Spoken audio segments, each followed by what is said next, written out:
Nick, what do you think about Ben Simmons walking around like he's Jordan? Do you think this is as funny as I do? Yeah, first off, as usual with this show, there's always a lot for me to unpack by the time the camera gets on me today. I was so ready to be on here that I didn't put my contacts in. It's the first time I've worn glasses on any show, so I want you guys to feel special. Ooh. I don't usually show the glasses very much, but, the coffee with the ugly mug here, Jenks, is good to go. I Ooh. always drink out of this for you. This is one of the same ones with the ugly That's child drawing that they put That's into a the mug. child. That's the adult who has Yes. progeria, correct? Yes, this is the adult that's actually has Benjamin Button syndrome as well, though, and is actually now a child. Yeah, my friends have a great sense of humor, and their children were drawn at a fair, and then we thought the picture was hilarious, and so did they. So they made mugs out of them. Anyway, I'm just going to take a sip. 1 second, guys.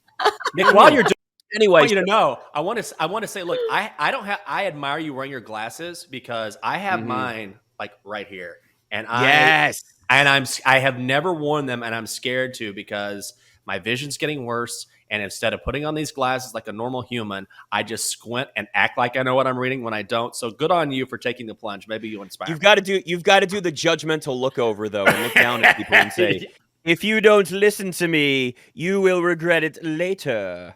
Anyway, so what the hell were we talking about? I don't even remember. Hello, guys. We're talking about Ben Simmons walking around like he's Jordan. Listen, you know what? If he's got the swag, that's fine, but you better show it when you're actually out there on the court. I mean, the guy's in a fresh environment. It's brand new for him. You guys were talking about relationships when you first got on here. He went through a divorce in a relationship that wasn't working out for him, and it's a fresh start. It feels good. It feels new. It's the honeymoon phase. They're happy to be with him. He's happy to be with them. So he's walking around on cloud nine. His toes are light. He's just frolicking. So that's great. But the question is then what happens once he's actually out on the court? Now, I still maintain I don't think they're going to play him at all this year. I haven't talked to anybody specifically about that. But the writing feels like it's on the wall here where they're really trying to push it back and see if they can go through this playoffs without him. Because you got to think about this. If you're Ben Simmons, you're coming onto this team, having not played in a year, and then you're expected to go and debut for a new team with two superstars, try to work your way in, build chemistry. I don't care about what goes on in practice. I care about what happens in a game. It's like being in shape, and then there's game shape. There's also practice chemistry and game chemistry, and Ben Simmons has to develop that. So we're expecting him to learn all of this stuff and develop all of this with a new team, with these stars, and the pressure of winning an NBA championship. None of it makes sense to me. And if he's playing just shorter minutes, does that really benefit him? They're better off just prolonging this back injury thing and keeping it going the rest of the year. But I mean, I don't have a problem with him walking around like he's Jordan and feeling good about himself. That outfit he wore last night, I don't know what the hell that was, but it's probably cost way more than anything I'd be willing to buy. Then again, I'm cheap when it comes to clothes, so that's not really saying much.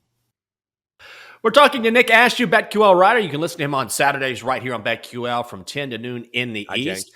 Oh, great look with that mug. By the way, my favorite bit with you. I love doing this with you. Just show you this mug and it freaks you out. Look up progeria online and you'll get an idea of the face on that mug, what I'm talking about. Also, now that I think about it, that was a very good analogy you made with a divorce and Ben Simmons, because I got a divorce almost a year ago. And when it was over, I thought, I feel like MJ. I feel like the greatest of all time. Prancing around here like Michael Jordan. I'm like, now I get it. Now it makes total sense to me. So now, Nick, when you look at the first round of the NBA playoffs, is there a particular matchup that you say this is going to be a hell of a series?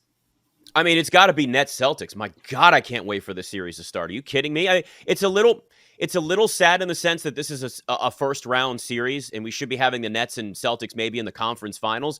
But this may be the best 2-7 matchup that we are ever going to see and ever have seen in the NBA. Because we know that the Nets aren't a 7 seed, right? But when you have Kyrie Irving playing part-time for a third of the season, Kevin Durant missing a ton of time because he's hurt, James Harden deciding not to show up or not playing because he's fat, and then suddenly he's in shape once he goes to Philadelphia again, which is a whole other conversation. I mean, Of course the Nets were a 7 seed. Of course the Nets barely made it into the playoffs because they've got a roster that's like being pieced together. Oh, Joe Harris being out for most of the year. Like so many things worked against the Nets, but you still have Kyrie Irving and Kevin Durant. And I'm so frustrated. I had a prop out for Kyrie, 40 plus points at plus 870, and he had 34 last night. I mean, you want to talk about a huge return on something very possible. It's Kyrie Irving scoring 40, and he was 6 points shy of that. But that's a testament to a bigger thing with this Nets team. Is that they are built already to win a championship because you have Kevin Durant and Kyrie Irving. Now, we could talk about their lack of defense. Sure, we could talk about the fact that they're the heaviest ISO team in the NBA. Well, of course, that would make sense. You have, again, Kyrie Irving and Kevin Durant. But because they have those two stars, it's enough to propel this team to the NBA Finals from a 7 seed. And it's what's going to make this series against Boston, who's exceptional defensively, but also a very good scoring team now. They've gotten chemistry. They've really figured it out under Ime Udoka. This Celtics team can really give the Nets a tough time, but so can the Nets on the other side of things. I think this series goes the distance and goes 7 games. I think it's going to be a good series. That bet over at BetMGM series spread, even though it is heavily juiced, if you want to take the Nets plus 1.5 games against the Celtics, I think it's minus 190 or something. But the books are expecting some fireworks between these two teams in the first round. So let's talk about some other matchups. What do you make of the Mavericks' chances in their series against the Jazz, especially if they don't have Luka? Well, if they don't have Luka, they got no shot. They're going to get swept. Right. I mean, Luka is everything to that team. You know, and it's interesting because we talk so much about Nikola Jokic this year and Joel Embiid and how they've carried their teams. Embiid, obviously, before they got James Harden. Well, so is Luka. The problem is Luka was the favorite for MVP heading into this season, but there was such a spotlight on him, and then there was all the jokes about him being out of shape and how the Mavericks were struggling. So he lost a ton of, I guess you could say, runway with voters and a lot of just attention in a positive light when it came to being MVP. He averaged 25 points a game his first 16 games of the season. Joel Embiid averaged 22.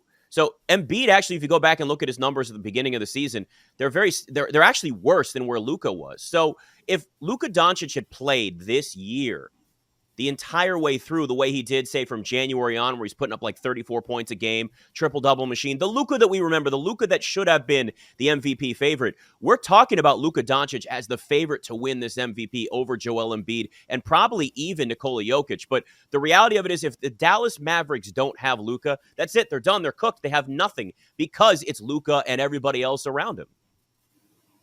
We're talking with Nick Ashooh, BetQL.